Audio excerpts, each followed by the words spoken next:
So we're here today at the Moakley Course at Cornell University, which is the home of the Cornell cross-country team.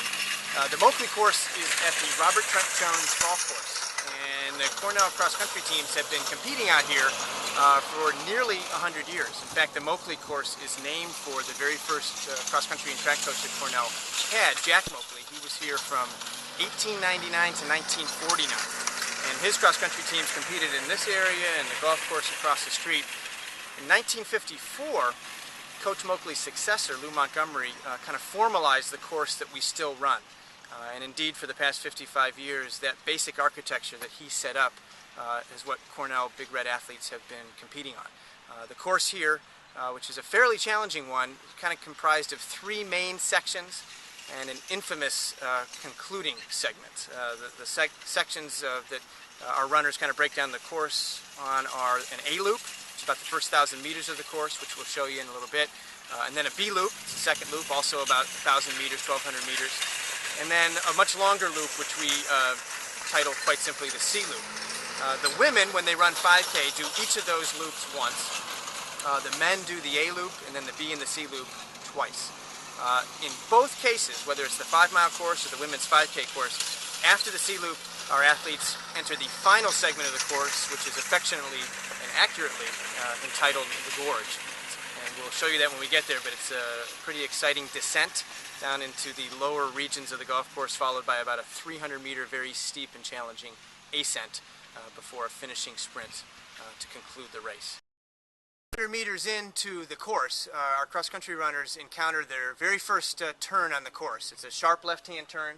In fact, the A loop, and indeed the entire first mile of the course, is marked by 5 similarly very sharp left-hand turns.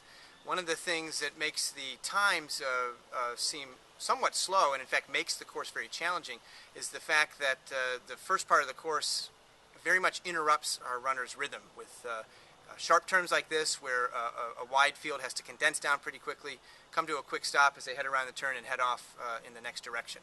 And it certainly takes quite a bit of experience to get used to that. A lot of our runners are used to much wider starts where they get into a rhythm.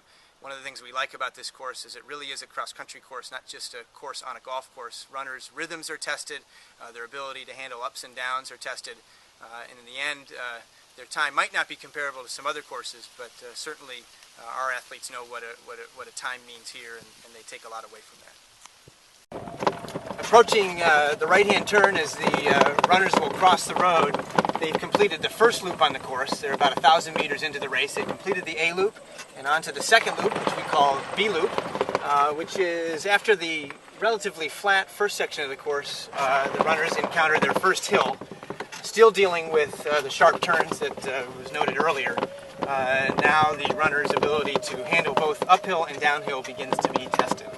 This is the final sharp left-hand turn on B loop, and indeed the final sharp turn in the first mile. The Moakley Course is not known as a particularly fast course, but that's okay. Cross-country is a lot more than just trying to run a time. One of the great things about the sport is the competition, the strategy, how you handle the different challenges that the terrain gives you. Runners are often surprised, given their effort in the first mile, how slow sometimes the first mile splits are, and here we are approaching the mile mark. So after 1,000 meters of up and down, the runners have now completed what we call the B loop and are ready to cross the road a second time, head out, crossing the fairway on the golf course to one of the fairways on the golf course, I should say, to head out into the C loop. At this stage, both the men's 5-mile course and the women's 5K course run exactly the same way. Runners heading out across the fairway, heading into the C loop. Our men's runners, when they do 5 miles, will cut across this fairway twice, since they will do the B and the C loops twice as they traverse 5 miles. The slightly bumpy section here is the final connection to what we call C loop, which is another approximately 1,000-meter loop that is the third discrete part of the course. Runners have a steep downhill before they cross kind of an earthen land bridge and head out up on C loop onto another fairway on the Robert Trent Jones golf course. So we're about midway through what's called the C loop. I'm going to have have another very tight turn, almost a complete U-turn that'll head runners back along the opposite side of the fairway. This section of the course features a gentle downhill, one of the few places where it's possible for runners to really get into a fast rhythm. For the women, the timing is great for them because they're soon to head into the gorge. They can get a good head of steam heading in. For the men, they'll, after doing this section of C loop, they'll head back out and do the B loop again. But the second time through here, they also will be funneled into the gorge, hopefully with good momentum for that final challenging part of the race course. And in about 200 meters, the runners will be hitting the gorge.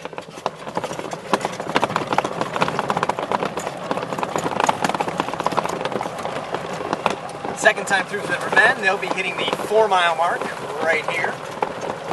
Following the arrows, athletes will get about an 80-meter stretch through the woods.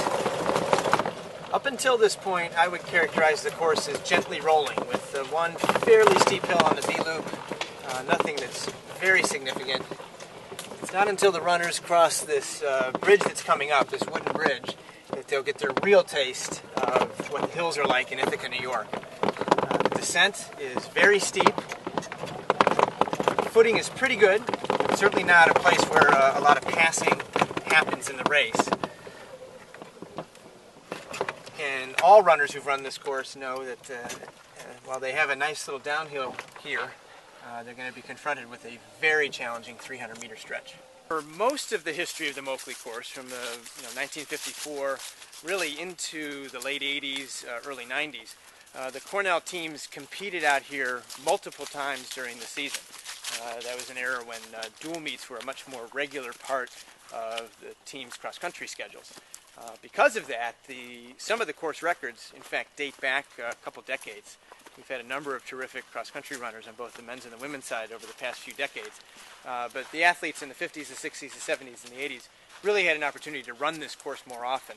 They might run it 2 or 3 times during the course of the season. So the men's course record still dates to the 1970s. Pete Fitzinger, an Olympian in the marathon representing the United States in the 80s, holds our course record at 24:48. In recent years, the cross-country teams here have typically competed here at most twice a year. Every other year with a season-opening dual meet against Army. This has been since the mid-90s for the past 15 years or so, with every other year the meet being at Army. And also every year since the mid-80s, the John Rife Memorial Run. The men's record is from the 70s, really one of the greats all-time in Cornell history, Pete Fitzinger, 24:48. On the women's side, the course record is actually a little bit more recent, set by Ashley Urich from Army. This is the course record entering the 2009 season. She ran 18:34 here. The Cornell record on the course entering the 2009 season is set by Kim Standridge. Back in 2007, she ran 18:36. In some ways, the gorge is a microcosm of the rest of the course, albeit a little bit more exaggerated. Not only are the runners dealing with these steep downhills and an eventual very steep ascent, but also some very sharp turns that continue to disrupt people's rhythm as they're running. After the 300-meter descent, or about 300 meters, athletes have another roughly, again, 300 meters or so of flats down here at the gorge. Many will use the slightly wider passing area here to get better position. Some find that this is a good place to just try to regain any rhythm that was lost on that steep descent. Others use it as a place to mentally and physically prepare themselves for the charge that's coming up as they head up the gorge and back onto the golf course proper. So as someone that had the pleasure of running on this course 5 different times in my undergraduate career, got to become very familiar with this course, and certainly the end. I think most runners who've run here know that they need to break down the course in their mind in terms of organizing their thought process, their plans, given the nature of the sharp turns, the varying kinds of terrain and surfaces in the first 2 miles. It's good to have a sense of how the course is organized, especially because so much can happen in the last mile of the course. Whether you're running the 5-mile course or the 5K, the gorge at the end really does change the entire dynamic of the race. And one of the things I learned as an athlete is not to think too far ahead, to take each segment as they come, and to not be too intimidated by the hill that we have here. It's certainly a challenging one, and at 300 meters it certainly does require a good degree of confidence and fitness as you head up a hill. But what I certainly found was that my final position coming out of the gorge was not always my final position finishing the race, despite the fact that the gorge is about 600 meters at the top from where the finish is. A well-run gorge would have someone certainly doing good work here, at the very least maintaining their position, but allowing themselves to still be able to be clear in their head and strong in their legs to find a good finish over the last couple minutes of the course as they head in to the finish line. So after having disappeared from view for a few minutes, all of a sudden the runners, as they come to this part of the gorge, find themselves in public view again. And typically, if you came to a cross-country meet at the Moakley Course at Cornell, you would see the top of this bowl here ringed with spectators. It's a pretty loud and exciting part of the course. And even as the runners have been working their way up a challenging hill for the past minute or minute and a half, they're confronted with one final challenge, this very steep final ascent, where they aim for the evergreen in front and the red dot that may be visible about 15 meters in front of us, as they aim with their heads up to get to the top and begin the final 600-meter dash to the finish line. One of the things that's really neat about having run here, when I did 15 years ago, having met alums of the program who also run here, working with current kids on the team, something that's really special about the Cornell track program as a whole, and that is the tradition that's associated with the team. And not just the tradition of success that both the cross-country and the track team can boast, but the traditional experiences that the kids on the team get to go through.